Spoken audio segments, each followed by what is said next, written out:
Okay, so in the previous slides, I talked about malassezia and its role on the scalp and what scalp diseases it's responsible for.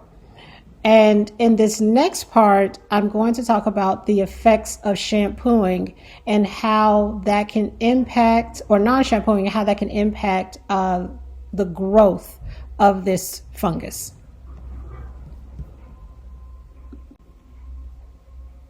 So for shampoo, according to the pharmacy definition, is a hair care product that removes dirt, dandruff, and other residues from the scalp and hair. And how that relates to malassezia is that when the hair and scalp, particularly the scalp, is not shampooed, when it is not cleaned, the hair significantly increases malassezia yeast growth. Okay, your hair or your skin has sebaceous glands, and those sebaceous glands produce sebum that journey its way to deposit on the surface of the scalp. And as soon as that sebum reaches the top surface of the scalp, that fungus, malassezia, will immediately start to metabolize it. So it is your responsibility to control the growth of this fungus. By the way, please, if you hear any beeping in the background, don't pay too much attention to it. That's my washer and dryer that's going mad.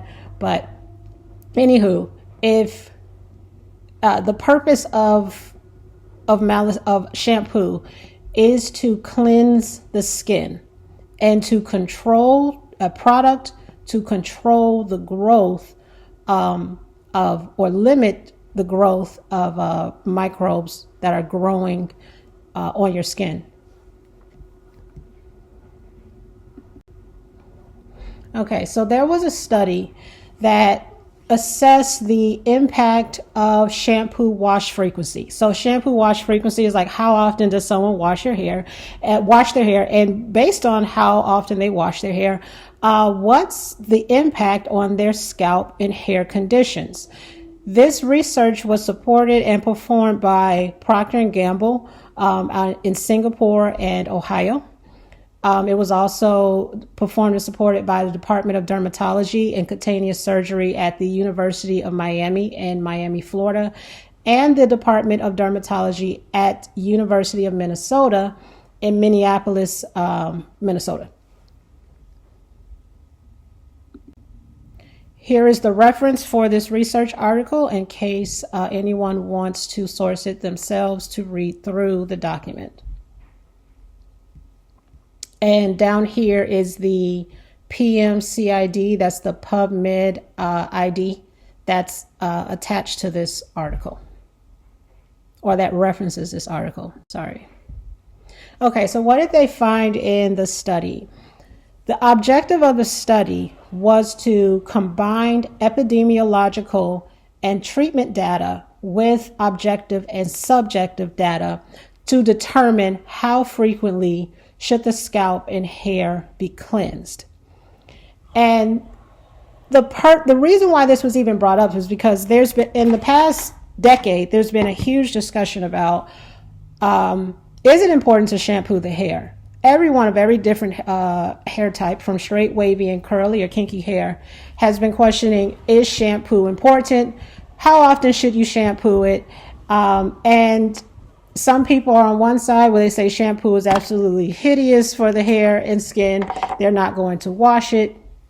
And when they find out that they say when they don't wash their hair, often their hair leads to better, healthier hair. Their hair doesn't fall out. And then there are those who say the opposite, like, no, I wash my hair every day, or I wash it every other day, or I wash it once a week, and it's fine, right? So there's this huge debate going on about how often should one person wash their hair. And this is kind of what encouraged this research study to be performed, to look at the results and see what's the impact on someone's hair, scalp, and condition when they wash their hair versus when they don't. Okay, so what they were going to get from this is that they were hoping to produce a guide for both the consumer and the expert, which is a hairstylist, to know the optimal scalp and hair cleansing practices. And then what they did was that they assessed hair washing frequency on Asian populations. And they also looked at related existing data from research studies evaluating afro-textured hair. So how does this relate to kinky hair individuals? There is existing literature relating to the wash frequency and scalp and hair condition for African American individuals and for Nigerian women and girls.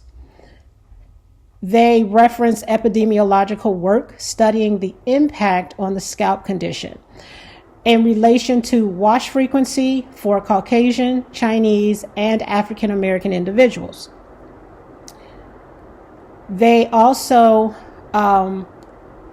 grouped subjects according to their wash frequency, according to if it was low or if it was high. So what constitutes low or high frequency? High wash frequency means that someone washes their hair daily or 5 to 6 times per week. Someone who is in the low wash frequency washes their hair once per week, every 2 weeks, bi-weekly, right? Monthly, 2 times a year, which can mean every 6 months, etc.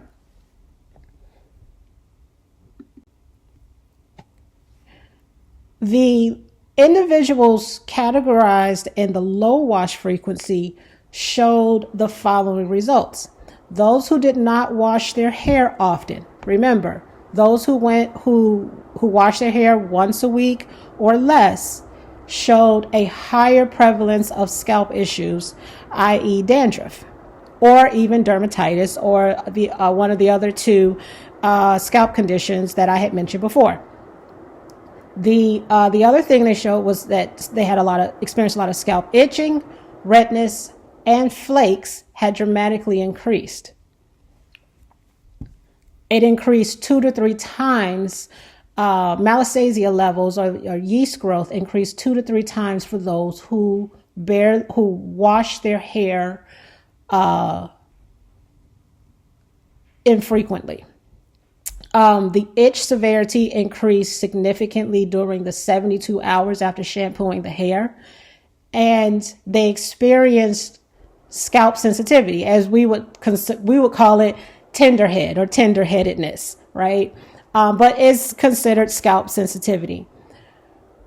The results showed that they had accumulated sebum on the scalp surface, and they experienced a lot of hair loss, more bad hair days than good hair days, and they also showed an increase in inflammatory cytokine levels. Now, cytokines are part of your immune response. If there is an infection, there will be a release of cytokines along with other immune responses to clear the infection. So that's one of the parameters that they were measuring, and what they noticed was that cytokine levels increased, or their immune response increased.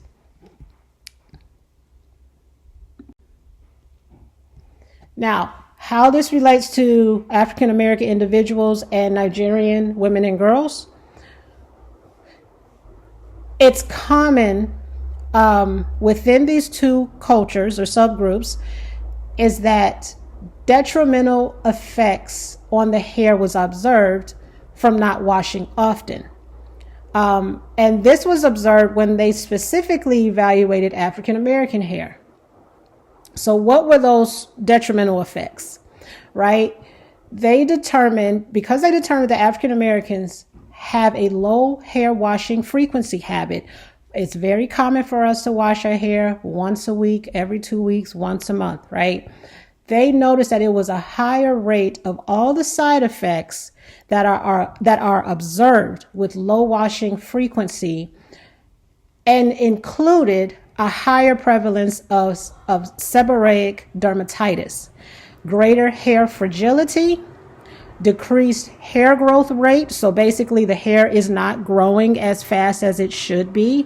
The hair is breaking off quite often. It's fragile and it's brittle.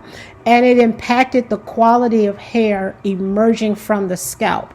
So going without washing, thinking that the longer you go without washing the hair is giving you some kind of health benefit for stronger hair, scientific research showed that this is not true. That your hair is impacted.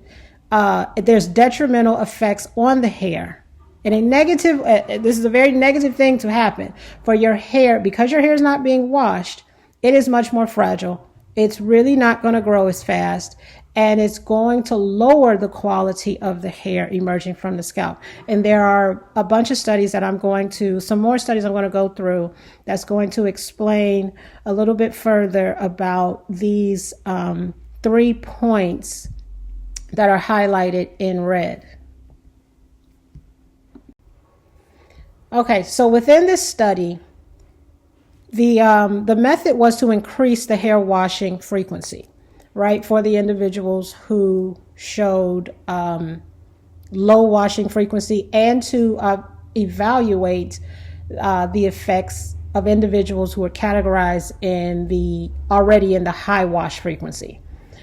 When your hair wash frequency was increased, they observed that less flaking, itching, and dryness of the scalp and hair occurred. There was a decrease in hair issues.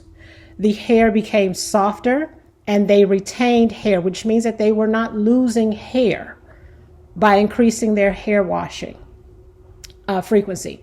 Also, they found that hair treated with mild shampoo showed no significant loss in internal lipids, meaning that the hair integrity was maintained.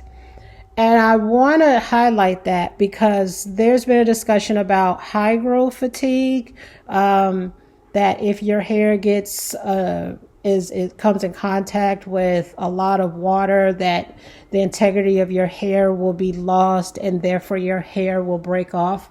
This was not found during these research studies. The internal lipids and the structure of the hair was maintained, and it also had softness to the hair. Also, the hair was healthier. There was less frizz. It was less dull, which means that it had more shine, and it was less dry hair. So you're talking about healthy, smooth, shiny, moisturized hair that felt soft and did not break off when the hair was washed frequently. The last part is that it reduced hair breakage. So the idea that not washing the hair leads to a healthier scalp and healthier hair was not observed.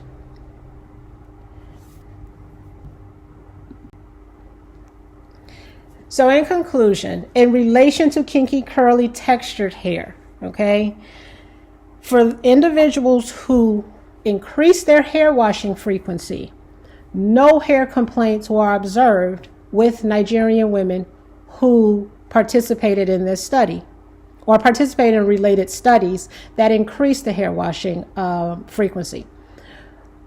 The scalp washing, it showed that scalp washing is beneficial for normal scalps and scalps with pathologies. So if you have dandruff or any form of dermatitis or psoriasis, the scalp washing will reduce the fungal growth that is the root cause of those 4 scalp conditions, and therefore create an environment for healthier hair to grow.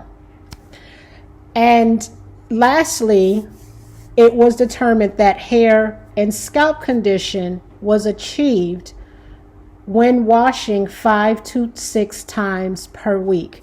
Now that may seem a lot for us who have type 4 hair, because we have a culture that has always encouraged low washing frequency. We have never heard of many people with our hair type, with a type 4 hair, that says, yeah, I shampoo my hair every single day of the week.